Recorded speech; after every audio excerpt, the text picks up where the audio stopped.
Salut, c'est Marie-Noël Yoder pour Bible Tunes, la Bible pour ton quotidien avec Dieu. Le texte pour aujourd'hui se trouve dans la lettre aux Philippiens, Philippiens 3, les versets 15 à 19, et je les lis dans la traduction Nouvelle Français courant. Nous tous qui sommes adultes dans la foi, adoptons ce comportement. Cependant, si vous vous comportez autrement, Dieu vous éclairera à ce sujet. Cependant, là où nous en sommes, avançons dans la même direction. Frères et sœurs, imitez-moi tous, et regardez les personnes qui prennent modèle sur nous. Je vous l'ai déjà dit souvent et je vous le répète maintenant en pleurant. Il y en a beaucoup qui se conduisent en ennemis de la croix du Christ. Ils courent à leur perte, car leur Dieu, c'est leur ventre. Ils tirent gloire de ce qui devrait leur faire honte et ils n'ont en tête que les choses de ce monde. Quelle richesse dans cette lettre aux Philippiens! L'apôtre Paul donne véritablement du pain pour la route aux Philippiens. Et peut-être qu'on devrait dire d'ailleurs du pain pour la course. Tout au long de la course, il invite les chrétiens à rechercher la maturité, à se détourner de ce qui est secondaire, tout en braquant leur regard sur l'exemple de Jésus-Christ et sur son projet. C'est ce qui lui permet, lui-même, de tenir en prison. Oui, la course peut être rude, et pourtant celles et ceux qui y participent sont appelés à rester en chemin. La formulation de l'apôtre Paul peut faire sourire et il pourrait y avoir un smiley clin d'œil à la fin du verset 15 et du verset 16. Tu te souviens que Paul disait que les chrétiens n'étaient pas encore accomplis et parvenus, et que c'est précisément pour cette raison qu'ils devaient courir la course. Il dit lui-même qu'il n'est pas accompli au verset 12, et il utilise encore une fois le même mot. La traduction de la Nouvelle Bible Second rend mieux la subtilité du texte.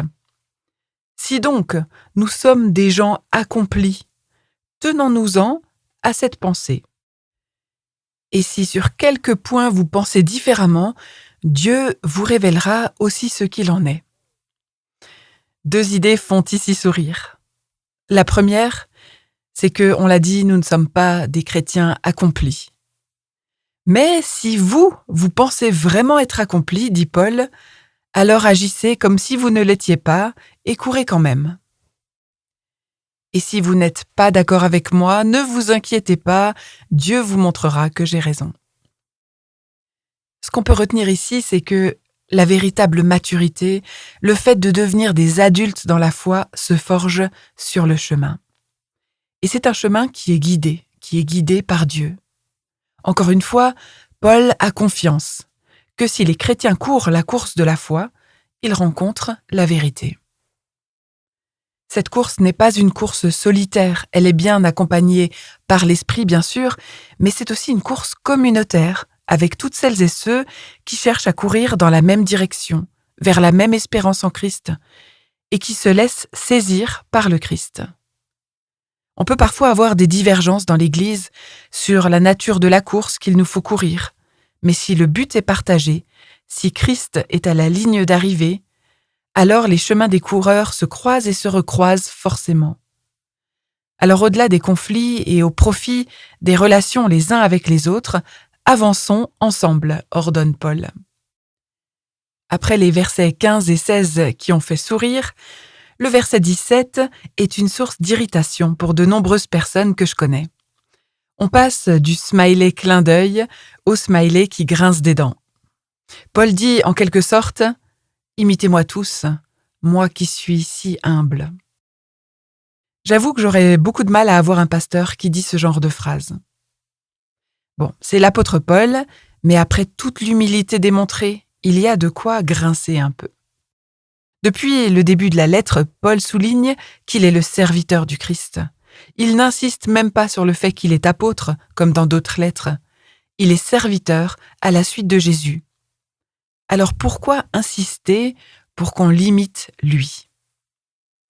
Deux explications peuvent nous aider à comprendre ce que Paul est en train de faire et pourquoi on assiste ici à une forme de dissonance déstabilisante dans son discours. Dans la culture grecque, l'usage de l'exemplum, de se mettre en exemple, est courant. C'est une forme rhétorique, donc de l'art d'utiliser l'argumentation pour donner du poids à son argument et persuader son auditoire. Aujourd'hui, on s'attendrait plutôt à une histoire personnelle à raconter pour montrer comment un principe s'applique dans la réalité.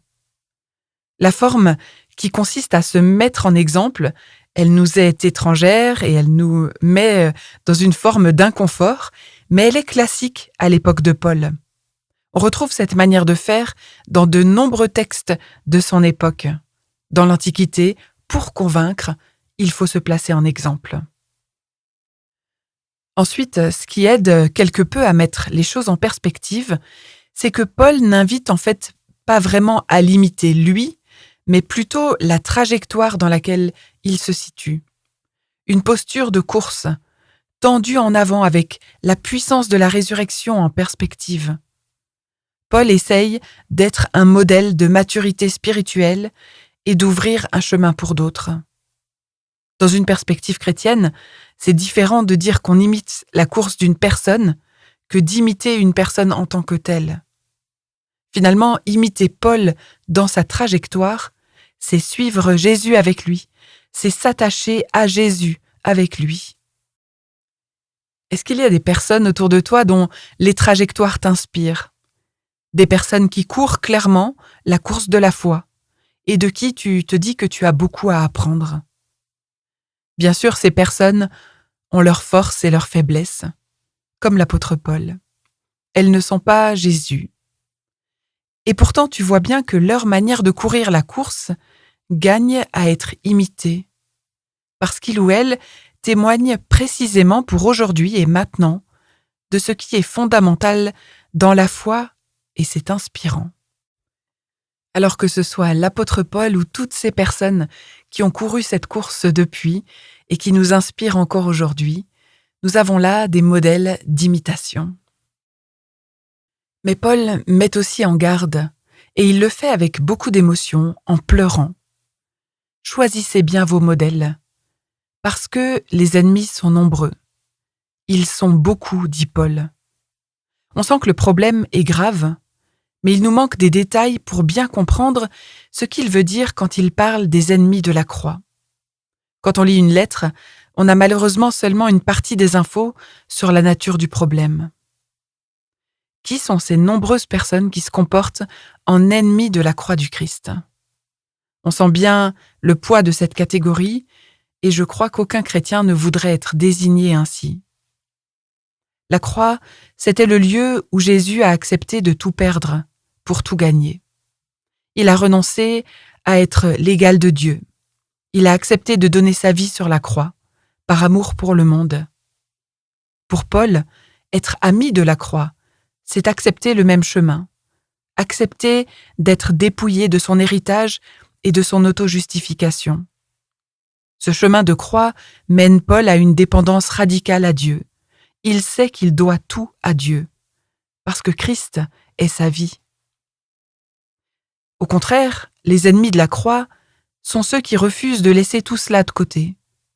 Celles et ceux qui se cramponnent à leur héritage, à leurs biens, à leurs œuvres, à leur propre justice. Ils refusent le dépouillement et l'abaissement pour la cause du Christ. Finalement, ils ne peuvent supporter le scandale de la croix. Et ils préfèrent placer leur confiance dans leur généalogie, dans leurs efforts et dans leurs qualités personnelles. Les ennemis de la croix sont ceux qui vident la croix de son sens. Ils ne veulent pas souffrir, ils ne veulent pas courir, et ils pensent qu'ils peuvent éviter de suivre Christ sur ce chemin. À quoi est-ce que cela se voit ? Deux interprétations sont possibles de cette phrase énigmatique « leur Dieu, c'est leur ventre ». La première, c'est que ce sont des personnes qui se cramponnent aux lois juives, dont on a vu qu'elles ne permettent pas la justice. Leur Dieu, c'est leur ventre, signifierait alors qu'elles insistent sur l'observance des règles de pureté et d'impureté sur le plan alimentaire. La deuxième, c'est que ce sont des personnes qui sont enlisées dans des comportements mondains, excès de tout, de nourriture, de boisson, de sexualité.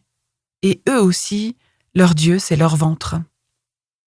Les uns pensent pouvoir être justes grâce à la loi, et n'ont donc pas besoin de la croix. Les autres sont si occupés à assouvir leurs propres désirs qu'ils occultent l'appel à un chemin de renoncement, à une course en route vers une espérance. La tension est là. Les chrétiens sont appelés à être pleinement dans le monde, mais pas du monde. C'est ce qui est souligné dans Jean 17, les versets 11 à 16. Les amis de la croix ont une juste distance avec les choses terrestres, parce qu'ils savent que la ligne d'arrivée se situe ailleurs et qu'il y a justement une espérance. Alors je prie pour que toi et moi, nous sachions bien choisir nos modèles et que nous puissions en devenir pour d'autres. Merci de m'avoir écouté sur Bible Tunes et au plaisir de poursuivre ce parcours avec toi dans un autre épisode.